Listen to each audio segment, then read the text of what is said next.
नमस्कार मित्रों, जैसा कि आप जानते हो कि जब हम किसी भी नए घर का या भवन का निर्माण कराते हैं तो सबसे पहले हमें वास्तु का अध्ययन करना या किसी योग्य व्यक्ति से कराना चाहिए, क्योंकि वास्तु का भवन में बहुत ही बड़ा योगदान होता है और वास्तु दोष यदि हो जाता है तो पूरा आपका मकान दूषित हो जाता है, यानी वो दोषपूर्ण हो जाता है। तो सबसे पहले इसका नंबर आता है कि आप सबसे पहले देखें फर्श का स्तर कैसा है। घर के उत्तर पूर्व या उत्तर पूर्व हिस्से में फर्श को बाकी हिस्से से थोड़ा नीचा रखना चाहिए ताकि सकारात्मक ऊर्जा का प्रभाव बना रहे। अब आपको प्रवेश द्वार की तरफ ले चलते हैं।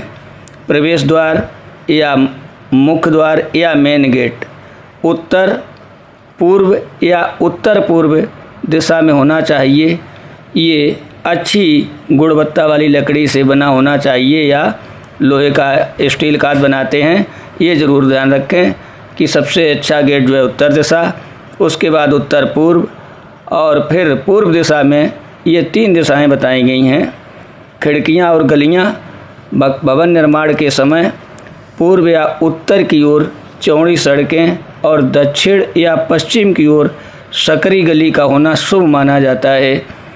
मकान का ढलान पूर्व उत्तर या पूर्व उत्तर ईशान कोण की ओर होना चाहिए या होता है।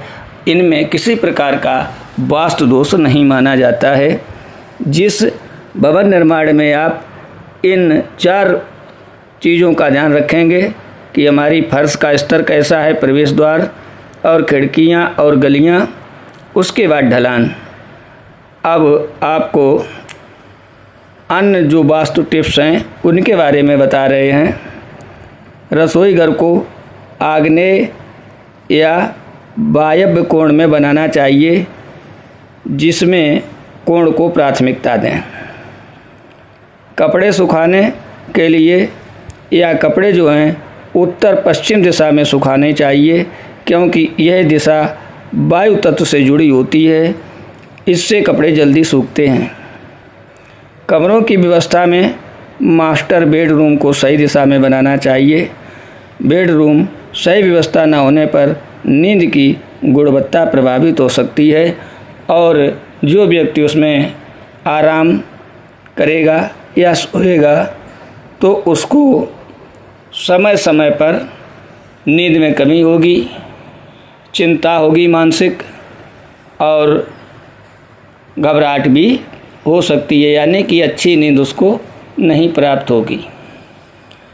अब इतना आपने कर लिया तो वास्तु दोष में पूजा घर और धार्मिक मान्यताएं क्या हैं उनके बारे में थोड़ा और समझ लें कि पूजा घर हर घर में या भवन में जो भी हिंदू धर्म में सनातन में हैं उनमें पूजा घर में बहुत ही ध्यान देने योग्य बातें आपको बताएंगे, क्योंकि पूजा घर हर घर में होता है। पूजा घर में बहुत अधिक देवी देवताओं की मूर्तियां या फ़ोटो ना रखें, केवल अपने इष्ट देव की ही फ़ोटो रखें तो ये बहुत उचित रहेगा। कुछ लोग अपने घर में पूर्वजों की फ़ोटो भी पूजा घर में रख देते हैं, तो आपको बताएं पूजा घर में पूर्वजों की तस्वीरों को कभी नहीं रखना चाहिए, क्योंकि ये टकराव कर सकता है। उन्हें घर के किसी अन्य स्थान पर रखना चाहिए। तीसरा पॉइंट साफ़ सफाई का है। पूजा घर को नियमित यानी प्रतिदिन आपको साफ करना चाहिए। सोमवार, बुधवार, शुक्रवार को सफाई करना शुभ माना जाता है। अब जो आप फूल चढ़ाते हैं प्रतिदिन अपने देवी देवताओं का, उनका क्या करना चाहिए तो आपको बताएं कि पूजा घर में जो फूल प्रयोग किए जाते हैं, जो फूल पूजा घर में मुरझा गए हैं या मुरझाए हुए फूल या बासी प्रसाद कभी नहीं रखना चाहिए, क्योंकि ये नकारात्मकता पैदा करता है या फैला सकता है या नेगेटिव ऊर्जा को ये बल देता है।